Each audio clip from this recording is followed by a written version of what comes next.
listening to Pop This, the podcast where three women talk about pop culture. Here are your hosts, Lisa Christiansen, Andrea Gin, and Andrea Warner.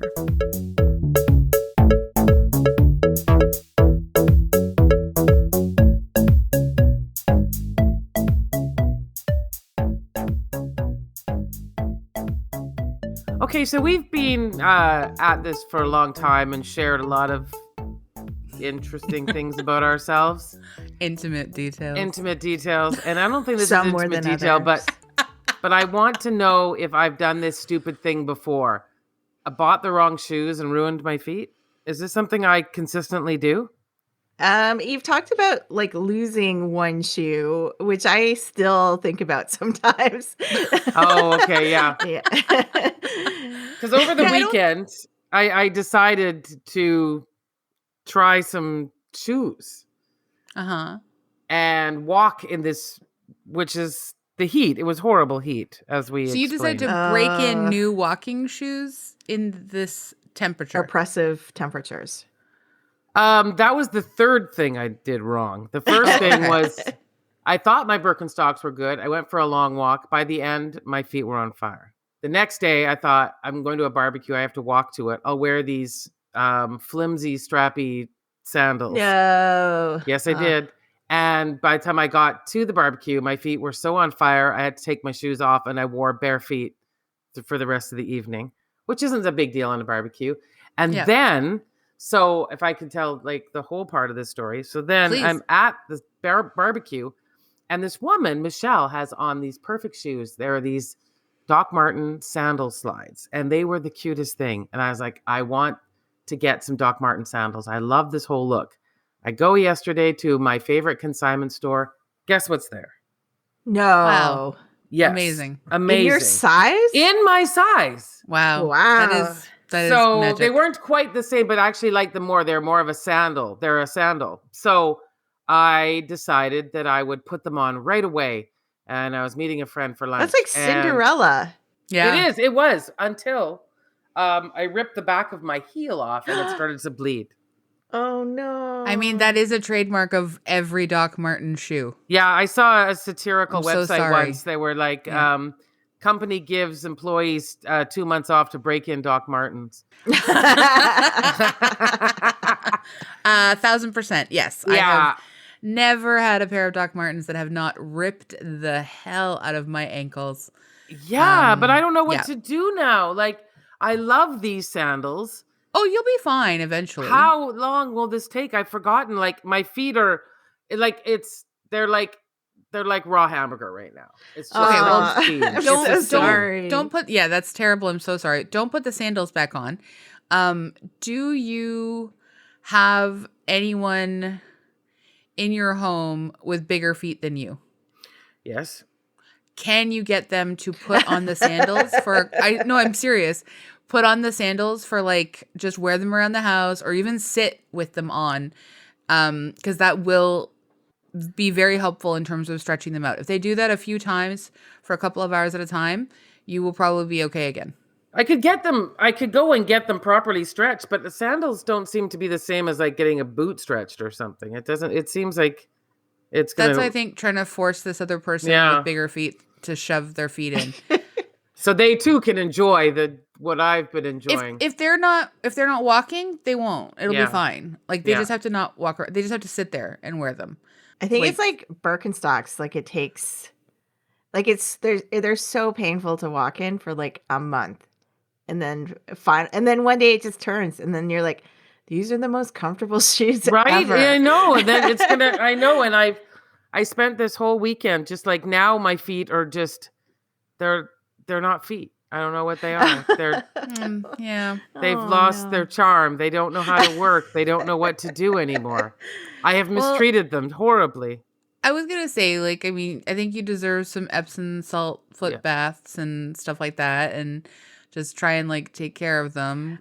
See, like what I have done in the past is you have to go buy those like extra large Band-Aids, like the sort of rectangle shape, and put them like on the spots so that they're like fully covered, like all your raw spots, and then walk in them again, because it's like It's You gonna. just You have to do it, right? yeah, you just need a good supply of like really padded big band-aids I would get just to use for a few days. polysporin though too to put on and then put the Band-Aid on because like you want it It's to not probably getting infected for sure. you want it to not get infected. So I'd get some polysporin too.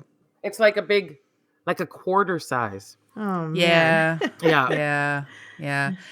I mean, I got docs for a Christmas present in grade 8 or grade 9 and that was my first time getting these horrific blisters. And my But not first the last. Nope, not the Yep, last. yeah. But I was so lucky that my dad didn't mind wearing my boots for me for like a week at home. At like while he was watching television at night when he came home from work.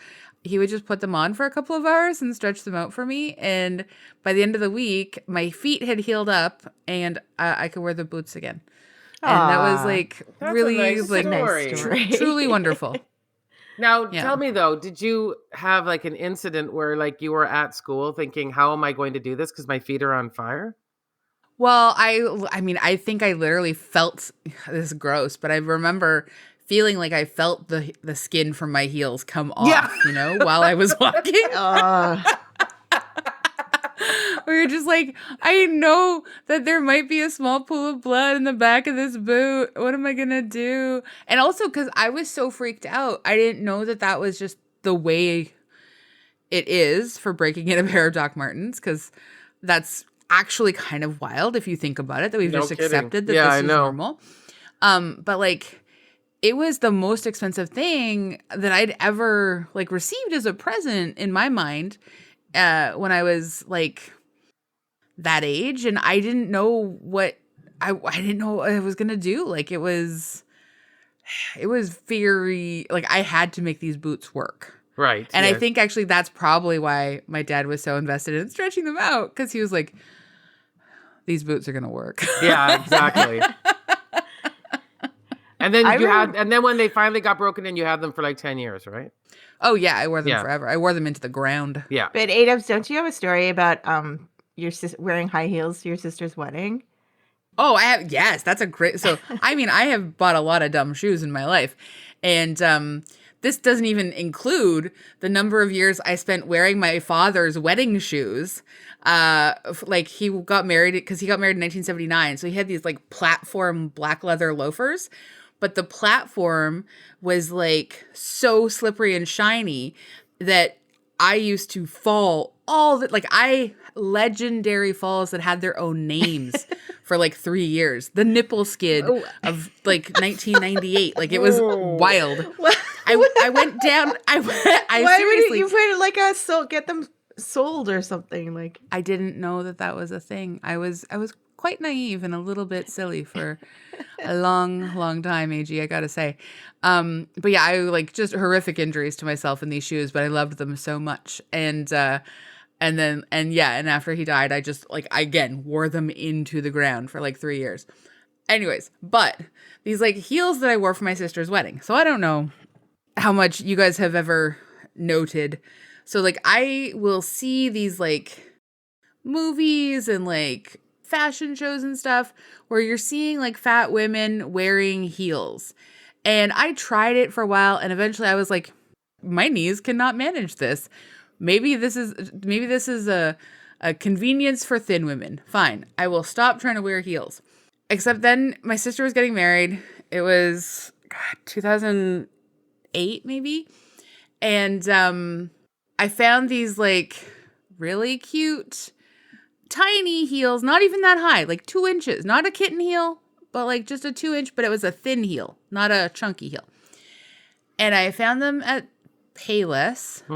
Right there is a problem. Yeah. And I tried them and I was like, okay, I could stand in these for half an hour. All I need to do is get through the ceremony. Half an hour. And then that's all I thought I needed. I was like, I can do half an hour in these shoes. And then I get through the ceremony and I can take them off for the rest of the party and wear other like sneakers. It's fine. I just need to look fancy for the ceremony.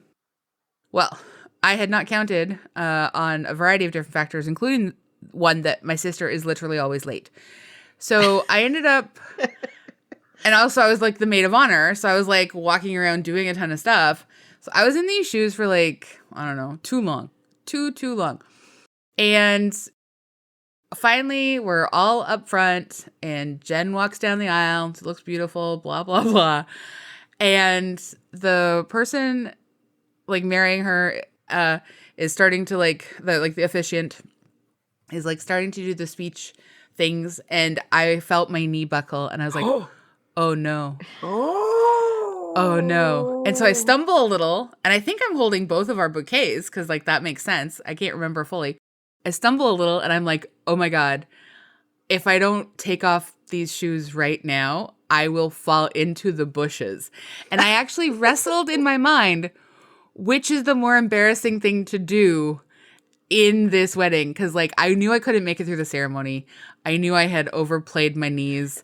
I knew that there was like just a revenge scenario going on where my everything was giving out. And no choice but to just kind of try to invisibly kick off my shoes while standing there as the maid of honor. And suddenly I went down 2 inches in height. Oh my gosh.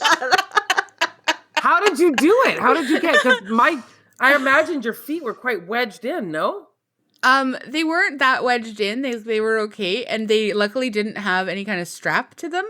So I just sort of kicked one shoe behind me and kicked another shoe behind me. And I remember Laura, Jen's best friend, was like one of the bridesmaids, and she's like, Anne, what are you doing? like it's my only choice. And But no one else noticed? Well, I mean, they did after, but luckily no one luckily no one was like sort of paying that much attention to me. But certainly, like the photos, you can see I go from like one height to another height extremely distinctly, just in the middle of the ceremony. And then throughout the rest of for the photos and everything, you had bare feet? Yeah, I had to. I put on my sandals. I just put on my sandals. I was just like, I can't do anything. Yeah. Sorry, people shouldn't take pictures of your feet in wedding photos. Wow. Knees up, people. Come on. Yeah. I love that there's pictures of her. Probably there must be pictures of her at the altar, and you're like the only person barefoot on the. Oh, 1,000%. I look like one of those people who's like, I'm just so in touch with the earth. No, honestly, my knees just were gonna give out. So yeah, sorry. Wow. I know. Anyway, so I'm just saying, friend, shoe mistakes, not yours alone. Okay. I have made so many. Just give your feet a good soak. Yeah. In the next couple days. Like, heal it up, get some Band-Aids. Heal it up. You're going to have to walk around wearing other shoes, but put Band-Aids on first. Oh, I know. Luckily, the drugstore I went to today had 2-for-1 Band-Aids, about 4 packs. I'm like, well, Good. I don't know. I don't know what this situation's going to be like if I ever want to wear these sandals again. I started to, people were like staring at me because of the way I was walking. It was like, like I was trying to take like the tiniest steps and push my feet toward the top of the shoe. It was, it was quite a scene. Yeah. Maybe they just thought you were trying to keep your bladder in, normal stuff. It's just fine. Maybe they didn't think it was shoe related at all. I feel like if there were, like, I would like to talk to a psychic or something to talk about my feet. There's been first breaking my feet 3 years ago. Oh, yeah. Breaking my foot, sorry. And then I had shin splints, and then I've just been ruining my feet with shoes. There's something, I don't know. Somebody's sending me a message. There's a message being sent to me from the beyond, and I don't know what that is. I don't know. It might be like switch to just Puma sneakers or something. Like somebody's trying to tell me I'm like doing something wrong. I feel like I got to look it up. Well, your feet are definitely screaming at you. They are definitely very unhappy. Your feet are for sure unhappy. Yeah, I have made my feet unhappy. Therefore, I don't know what, like when people. I went to get a foot massage once, and the guy was really into reflexology. And it was so funny because he kept telling me things that were not true. It was like very, very funny. Was he trying to read your feet? Yeah, like he kept telling. This is my favorite part. Is he kept talking about my husband. And at a certain point, I just thought, I'm not going to correct him again. Like, he's chosen to ignore it. For some reason, my feet are telling him that I'm married. I don't know what a married foot looks like, but he just was insistent that there were certain parts of my foot that my husband should massage to make my kidneys feel better.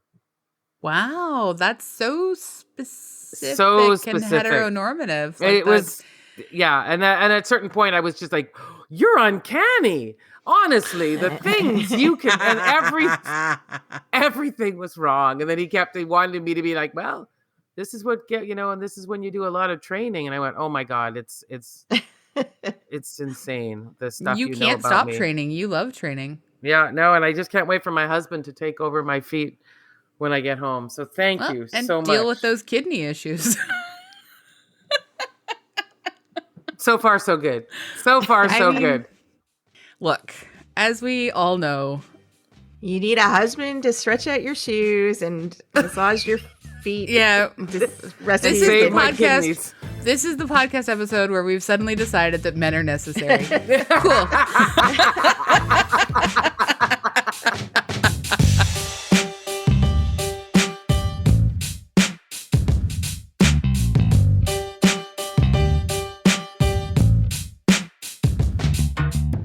And if that's not a segue to our episode, I don't know what is.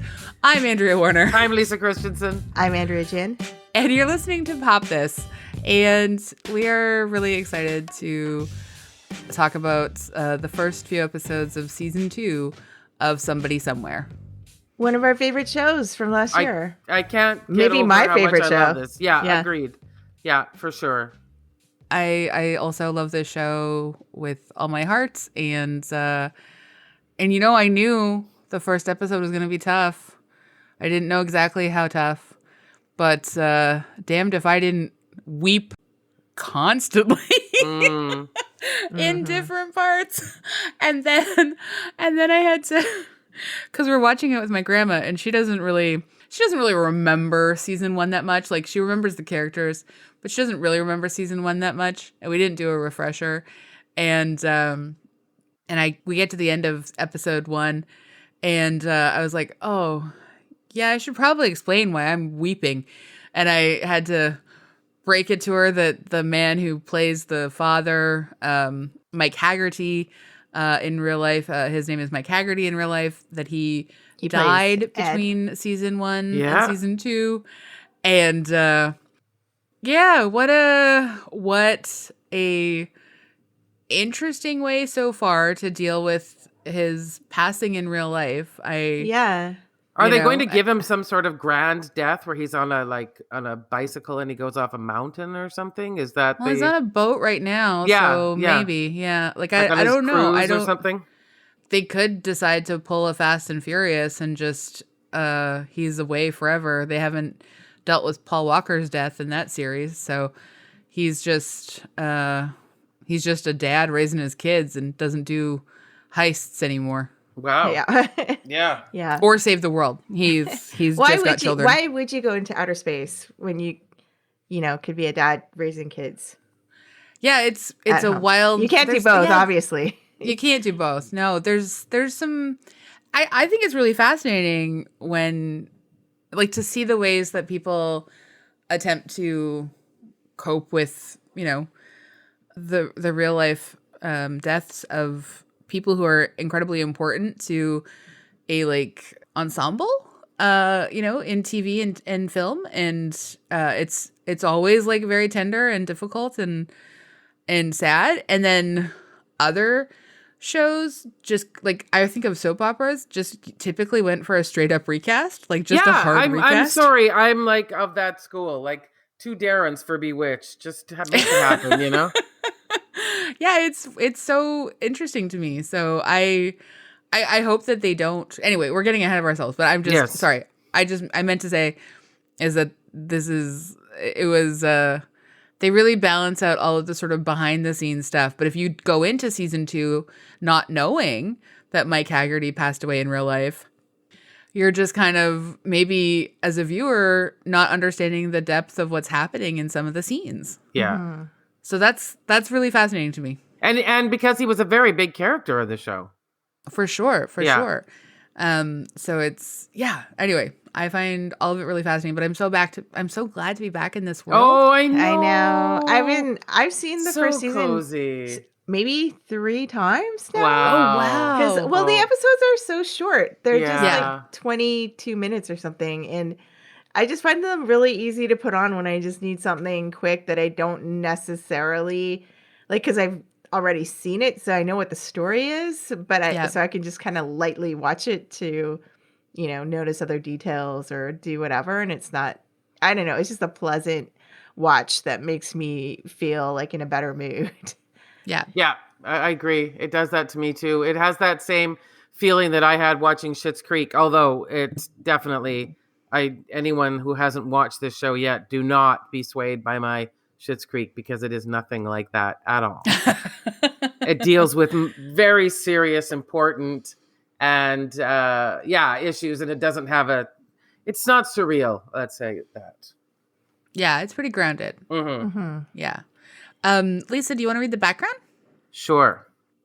Somebody Somewhere is an American comedy drama television series starring Bridget Everett and created by Hannah Boss and Paul Thurine.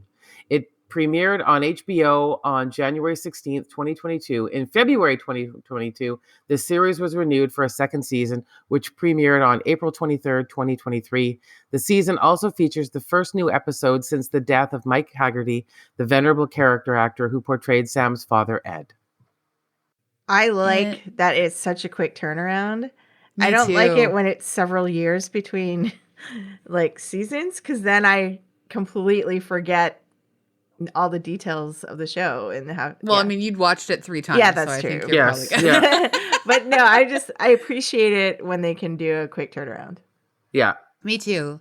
And I think, it's definitely probably easier to do a quick turnaround in a show like this where, again, the shorter episodes, it's not like a bunch of CGI or green screen. It's real people and real stories in this real town. And, I think of it like it's such a brilliant show. And I like it's sort of like humble brilliance, Mm-hmm. Yeah. Yeah. That's a good way of I'll read putting the it. synopsis. The second season will follow Sam, Bridget Everett, a true Kansan on the surface, but beneath it all, struggling to fit the hometown mold. Grappling with loss and acceptance, singing is Sam's saving grace and leads her on a journey to discover herself in a community of outsiders who don't fit in but don't give up, showing that finding your people and finding your voice is possible anywhere. Somewhere, season 2 reminds us that families are hard, even fun ones. Sam and Joel, Jeff Hiller, have settled into a comfy routine, but nothing stays the same forever. Oh, come on. That's not very fair. I want it to stay just like this. I want Sam and Joel to just putter around their small town. Is it Manhattan, Kansas, right? Yeah. Manhattan, Kansas. Yeah. I want them just to putter about and make me happy. But I know. Lisa's very firm in the no new people.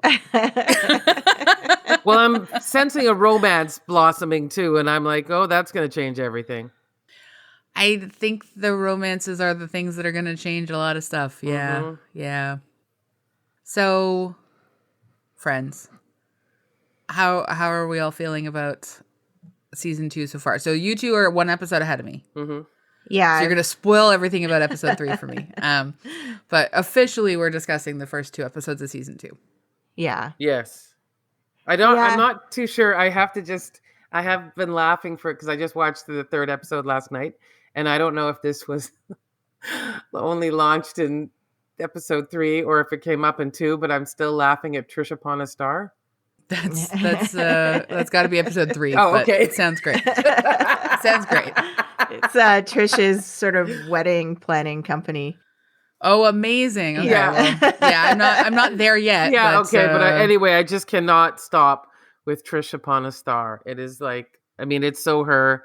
But anyway, it's in episode 3. So sorry about that. No, it's fine. I mean, honestly, like just reliving tender moments for even a second was so great because I had not rewatched season 1. So like we get the fallout. Like it hasn't been that long, but it's been like 9 months, I guess, since in the scheme of the show, 9 Mhm. months since we left everyone. And so Ed has gone on this fishing trip with his brother, Sam and Trisha, convincing him to sort of go away. Their mom has had a stroke and is in a care home, and as ornery as ever, and maybe as cruel as ever. And Sam and Trisha are sort of picking up pieces of their life. Like Sam seems in a better place. She's got a job. She's got Joel. Trisha, a little bit breaking. Still. Well, it's from been the she sent collapse her of her daughter life. off to college, and so Yep. she's an empty nester now. And divorced And recently divorced, after yeah. her best friend and her husband hooked up. And Charity. Charity is now a successful real estate agent after the collapse of their business. I paused it to look at the small print on her real estate sign on one of the scenes, and it read, "Thanks, man happiness, for putting your faith and hope in charity." Oh, Wow. Man happiness. Wow. Wow. You see, Trisha upon a star had to come from somewhere, and these women are brilliant wordsmiths, obviously. Yeah, I mean, I'm almost sad for them that their friendship collapsed over that dirtbag husband, because that did not seem worth it to me. But No, because their store is super cute. Yeah. I mean, they're terrible women who are very mean, but like they seem to have a good time being mean I together. mean, minus the signs, the sort of inspirational signs, I thought their store was super cute. I definitely would have bought a small pillow there. Yeah. Yeah, maybe some napkins that say wine o'clock, something like that. Yeah. Oh my God, there would be so many napkins that say wine o'clock. What Yeah.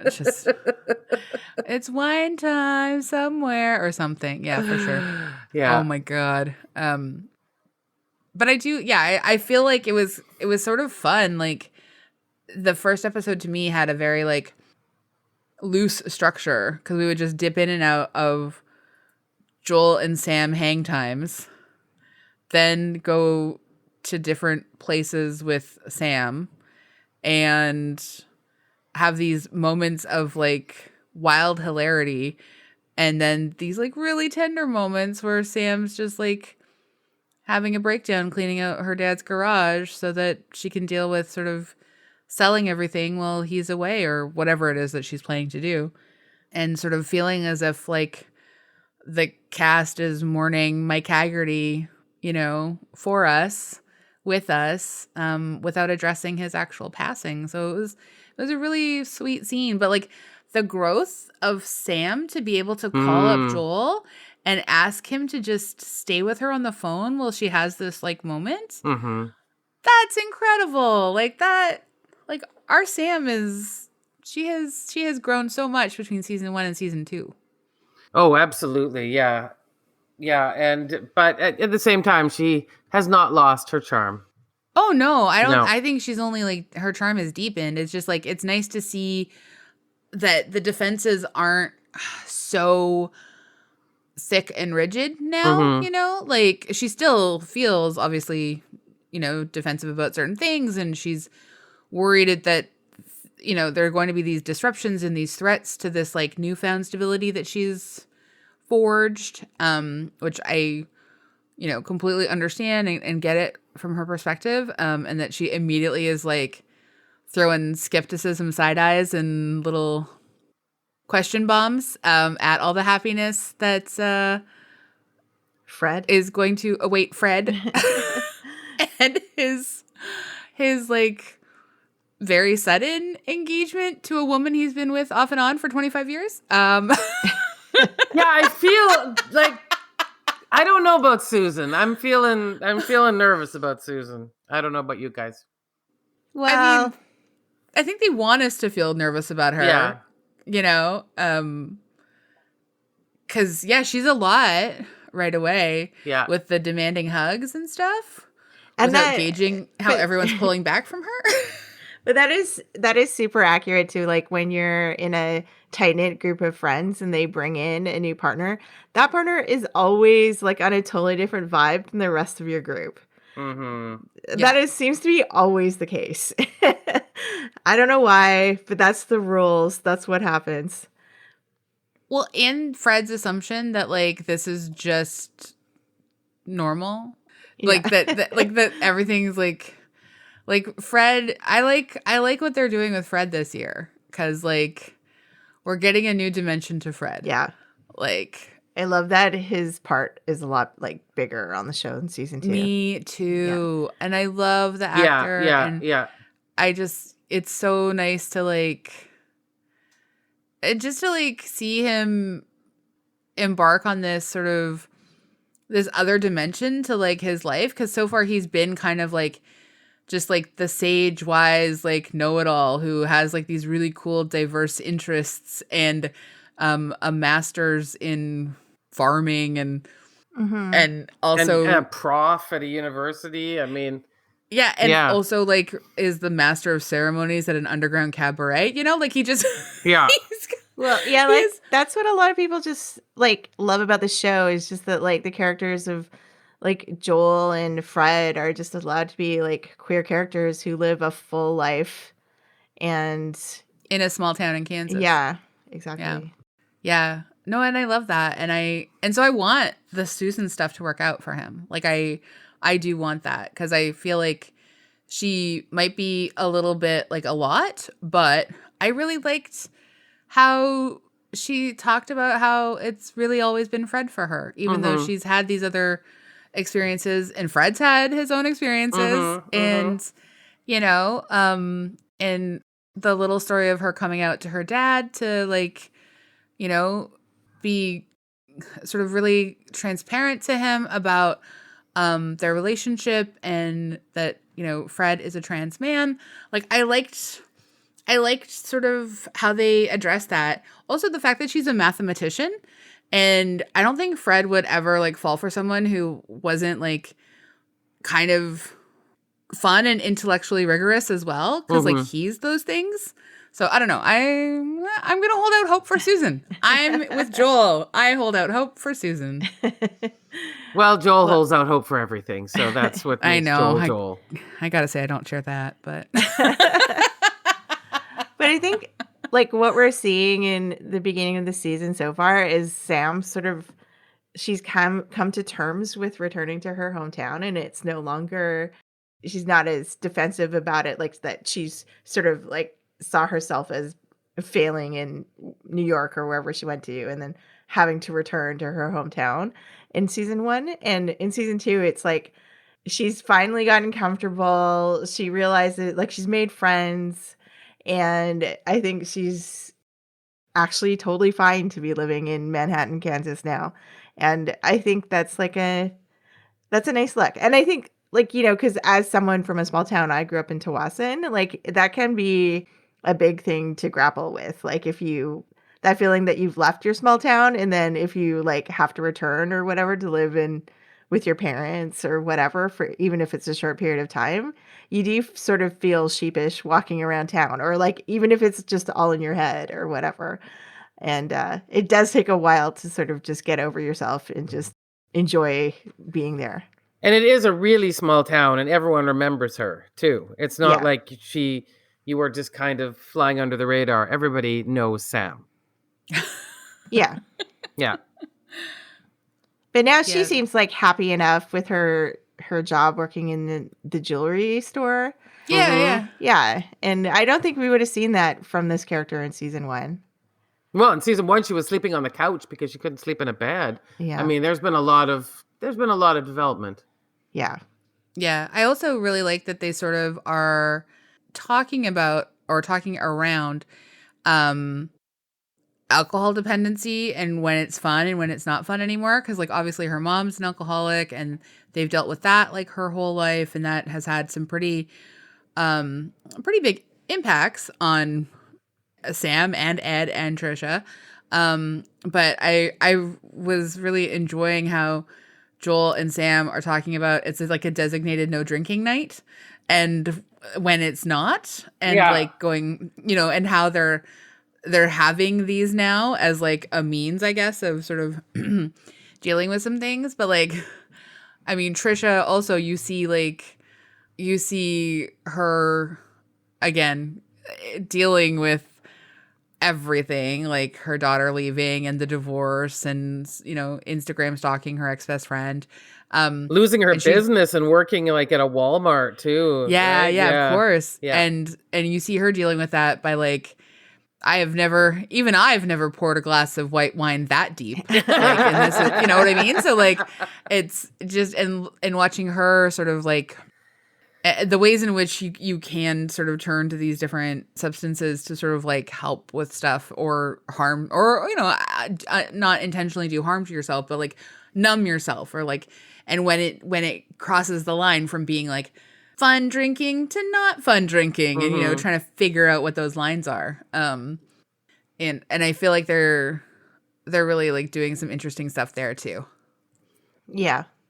Yeah. It's, and I feel like also this sort of like it's not just like Lisa was saying, like it's not like a lighthearted show like totally through and through like Schitt's Creek. It's got these like really difficult moments, like when she's dealing with her mom, Mary Jo, being in the care home, and yeah, it's kind of like shocking to see how like her health has declined from season 1 to season 2, and like she's in this situation now where she needs constant care. And so like that's a really sobering moment in the series. And then you'll get a line where like when Sam is put on the quote no fly list, her mom's like banned her from visiting the hospital, and she says something like, sometimes, what does she say? Sometime life tells you it loves you back, or something. Yeah. Sometimes life just comes in and tells you it loves you back. But also the reason she moved there was because she had lost her sister. Yeah. So the family has been dealing with an awful lot of loss.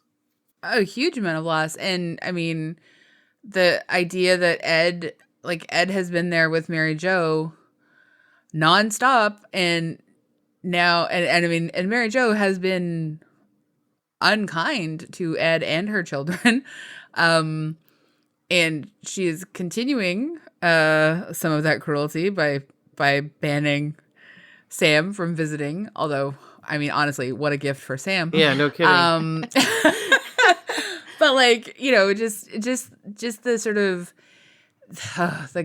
the seeing someone having to go live in a care home, and then them losing all sense of like the people in their everyday lives. Cause like Ed's not there anymore, and like there are lots of reasons for that, but like there's so much like dark sadness in that. Even though Mary Jo is not a character that you necessarily feel a lot of warmth towards. Yeah. No, she also starts fires and has a lot of problems. Yeah. Yeah. Yeah, she is a nuanced character, I gotta say. Like that is, I'm curious if they're gonna be able to sort of like draw out some more opportunities for Trisha, Sam, and Mary Jo to have any kind of, just even a peaceable moment can be like a real sort of palate cleanser after so many decades of sort of like emotional and mental abuse. And yeah, I don't know. I'm really curious to see how it goes. Well, we've seen episode 3, so. Oh, never mind then. I guess I will find out soon. Yes, you will. Yeah. Great. Now you're making me want to watch season 1 again now. I wasn't thinking of doing that. Yeah, no, I'm going to. Yeah, no, I know. I can tell you that much. Why didn't I watch it last night? So, yeah. What have your favorite moments been from the first couple episodes so far? I can tell you, I laughed out loud when Joel and Sam went over for dinner at Trisha's house, and she was telling them about the pencil test. Oh, yeah. When you put a pencil under your boob and to see if it falls out or not, because that supposedly tells you how perky your breasts are. Uh-huh. And then Sam reaches for what is like a wine bottle. The salad dressing. Salad dressing Salad bottle. dressing bottle does it. I laughed out loud at that part. It was so funny. Yeah. No, that was pretty great. I do enjoy the idea of sushi, St. Louis sushi. That as a concept really delighted me. But I also, I really mean, loved honestly, when they went to the recital too.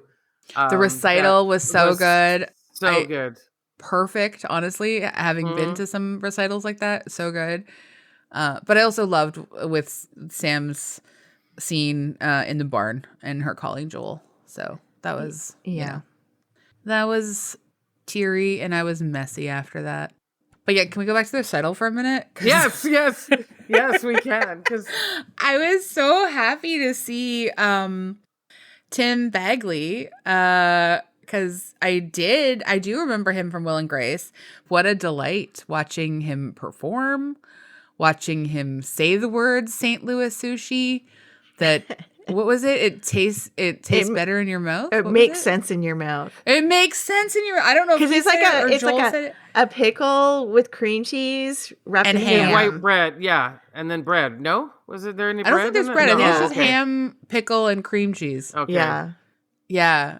Makes sense in your mouth is honestly one of those brilliant things. I would not be surprised if that was an improvised line. I laughed so hard. I don't think I. But it was the cream cheese that did them in. Yeah, I don't think I've laughed quite as hard as watching the two of them on the toilet. Like honestly, what a brave show just to decide that this is how we're going out. Can you imagine being like the Foley artists on this show, just like just thinking up what could make those noises? Oh. Just incredible, honestly, absolutely incredible. So like, oh my God, you guys, I have to say, like, it was such a brilliant scene, and even my grandma was laughing, like, because this is a show we watch with my grandma, and just all of us have been there, you know. It's like a relatable scene. Not that I've necessarily been on the phone. Yeah, not talking to somebody on the phone. I appreciated they went so long trying to hit mute. Honestly, I thought the mute thing would have hung, like, they would have let go of that sooner. But oh my God, so funny. Yeah. Oh my God. Like, really funny. Like, one of the funniest things I think I've ever seen on a sitcom, to be honest. Yeah. Well, I mean, it's especially because, you know, like, when you share that thing of having food poisoning with someone and you know you both were at the same event eating the same sketchy thing and you're just kind of like, you know, wanting to know if they maybe also had food poisoning. And they were really going to town on that sushi too. It Yeah. wasn't like they just had a couple of nibbles. No, they went in and in and in. Yeah. So I did just quickly look it up, and he has been the doctor in 2 Judd Apatow films. Oh, okay. He's Dr. Pellegrino in Knocked Up and Dr. Pellegrino in This Is 40. Well, there you go. Yeah, when you look, I was just looking at his Wikipedia page. It is staggering how much work this man does. Oh, he's been on everything, everywhere for a long time. Like it's unbelievable. Yeah. Yeah. Yeah, when you look at Mike Haggerty's page too, he's done, it's kind of similar, like many roles. His like one episode, he did I think a couple episodes of Friends, but the one episode that he did with Joey where he basically like blackmails Joey to teach him to dance, be his ballroom dance partner. It is such a sweet episode. Like I highly recommend that episode. It's so good. Yeah. He's nimble. Have either of you done a Friends rewatch ever? Oh, kind of all the time, off and on. Really? Yeah. Sorry.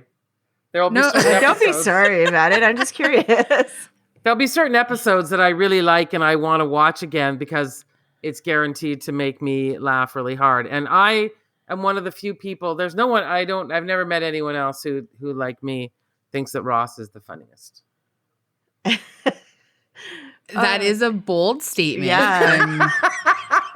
extremely intrigued by this revelation. Weirdly enough, there is one, in the opening credits, there's one picture of Ross coming out of the fountain. They use it, I think, in 2 different seasons, where he David Schwimmer sort of comes out of the fountain and then wiggles his eyebrows.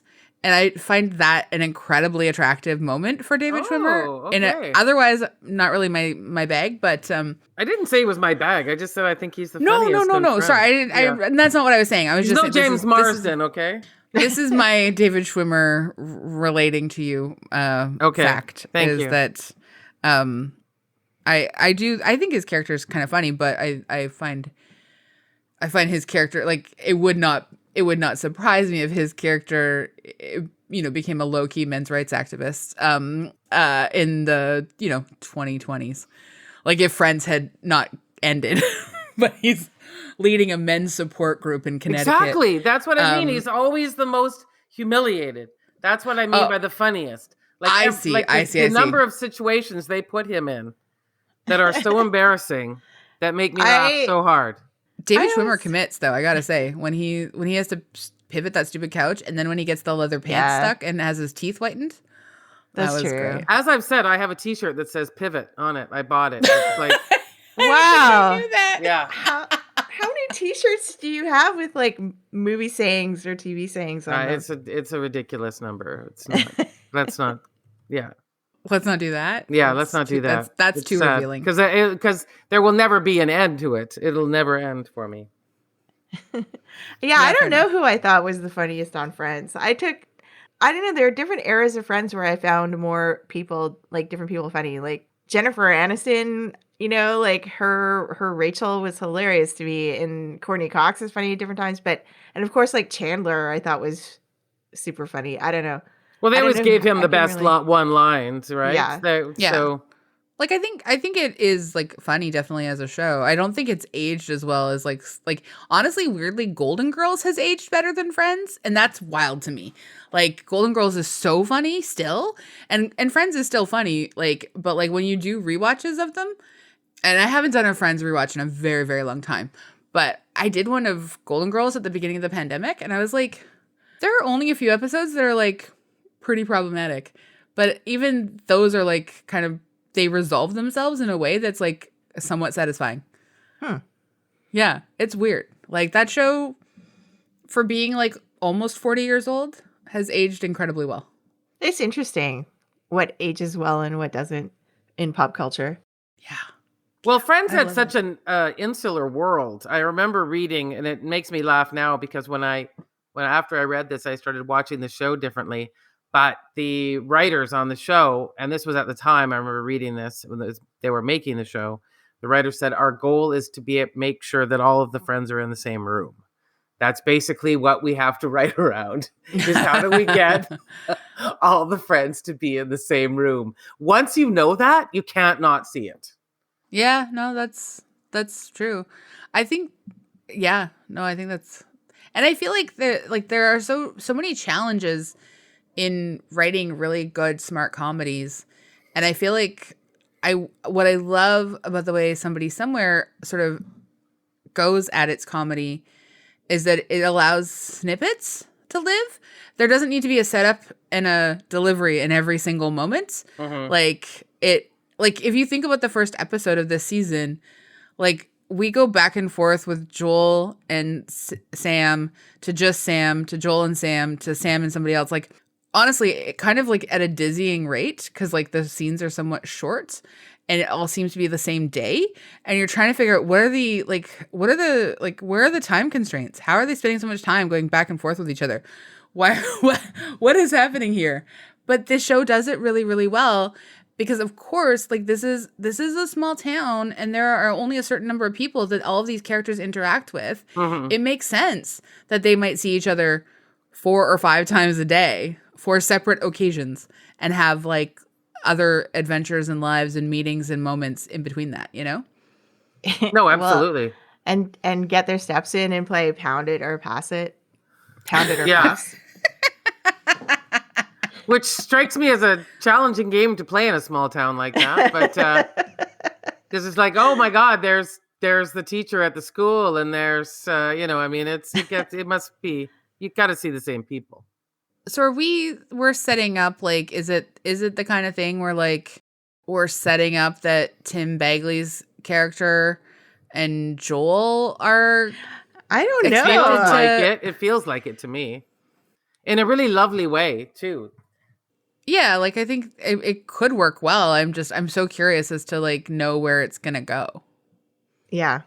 Yeah, they've set up a lot, like, the characters to have, I think, like, Trisha, to me, I'm curious to see where she goes in season 2.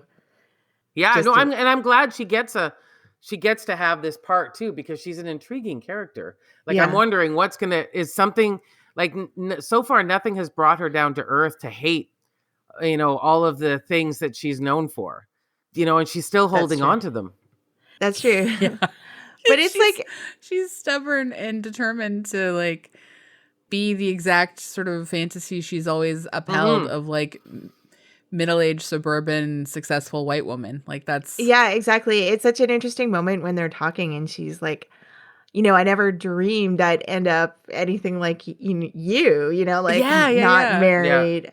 Like, she's a woman who's spent her life doing, quote unquote, like, all the right things, and, being married and having children and living in a house and having, like, just everything's perfect in her life. And then suddenly she finds herself, like, the same as Sam, like, living by herself. Exactly, Like, and she just can't grapple with it.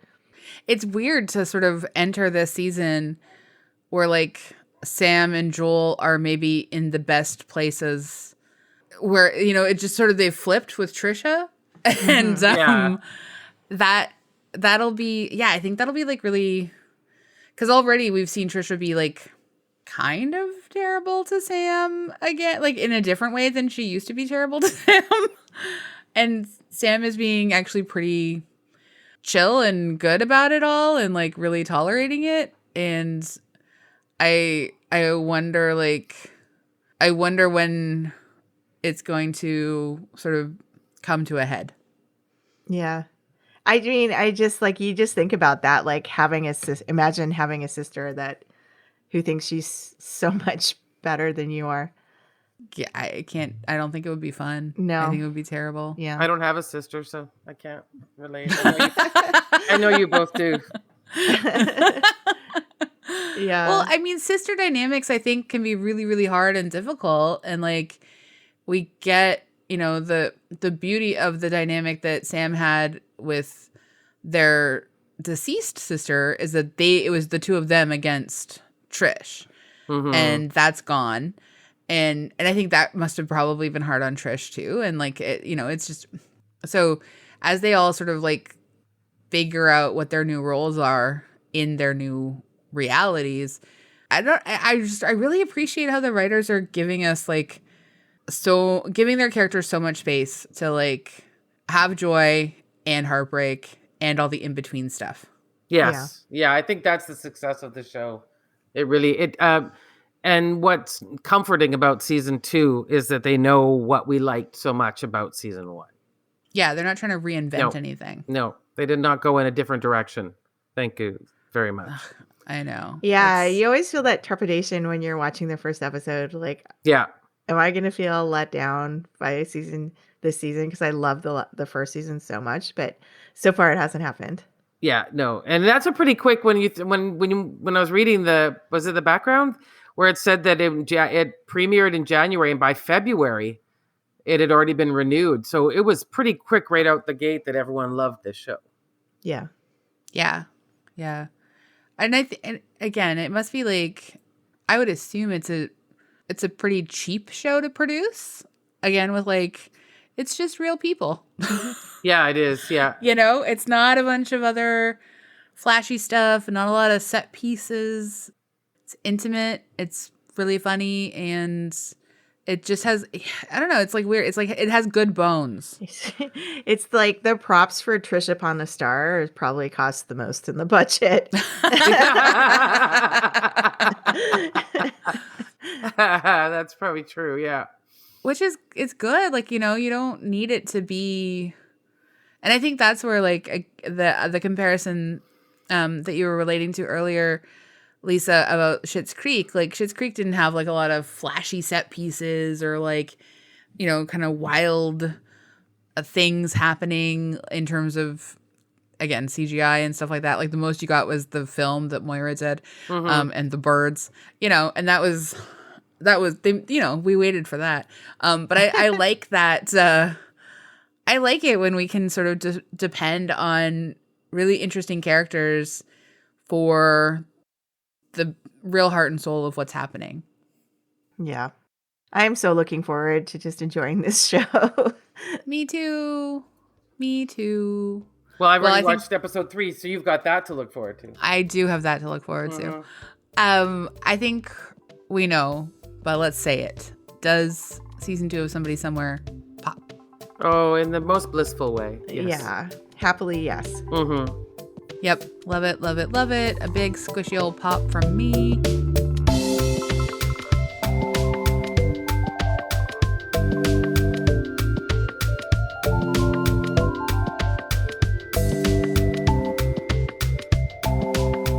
We also love to leave our episodes on things we also enjoy.